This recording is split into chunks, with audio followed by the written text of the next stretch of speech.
ہمارے پورے زمینداروں میں بہنوں کو وراثت میں کوئی حصہ نہیں دیتے، شہروں میں بھی ایسا ہے۔ اور میرے نبی نے فرمایا جس کو اللہ نے 2 بہنیں دیں اور اس نے ان کی تربیت کی اور ان کا حق ادا کیا، یعنی وراثت کا حصہ ان کو دیا، اس پر جنت واجب ہوگی۔ یہاں بہنوں کو، ہمارے یہاں تو زمینداروں میں وہ پٹواری کو پیسے دے کے وہ غلط انگوٹھے لگوا کے زمین اپنے نام کرا لیتے، جہنم کے انگارے خریدتے ہیں۔ تو بہنوں کو دینے کا کوئی دستور ہی کوئی نہیں، نہ ان کی کوئی عزت ہوتی ہے، نہ ان کا کوئی مقام اور مرتبہ ہوتا ہے۔ تو میرے اللہ نے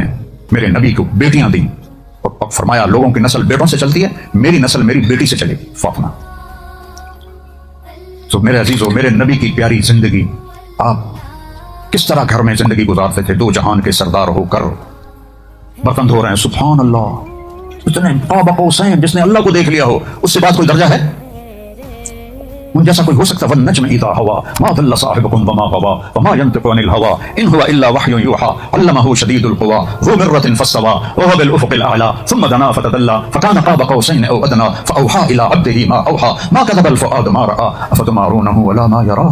اتنا قرآن بولے میرے نبی کی صفت میں، جن کی نسل کو آدم تک محفوظ رکھا، محمد بن عبداللہ بن عبد المطلب بن ہاشم بن عبد مناف بن قصی بن کلاب بن مرہ بن کعب بن لبی بن غالب بن فہر بن مالک بن نضر بن کنانہ بن خزیمہ بن مدرک بن الیاس بن مدر بن نزار بن معد بن عدنان بن اود بن حمیسہ بن سلامان بن عوس بن بوز بن قموال بن ابی بن عوام بن ناشد بن حزا بن بلداس بن یدلاف بن طابق بن جاحم بن ناحش بن ماخی بن عیفی بن عبقر بن عبید بن الدعاء بن حمدان بن سمبر بن یثربی بن یحزن بن یلحن بن اروى بن عیدی بن زیشان بن عیسر بن اقناط بن ایہام بن مقصر بن ناحد بن زارع بن سمی بن مزی بن عوض بن عرام بن قدار بن اسماعیل بن ابراہیم بن آذر بن ناحور بن سرود بن رعو بن فائج بن عابر بن ارفخشاد بن سام بن نوح بن لامک بن متوشالح بن ادریس بن یرد بن ملہلئیل بن قنعان بن آنوش بن شیش وبن آدم علیہ السلام۔ صلی اللہ علیہ یا رسول اللہ۔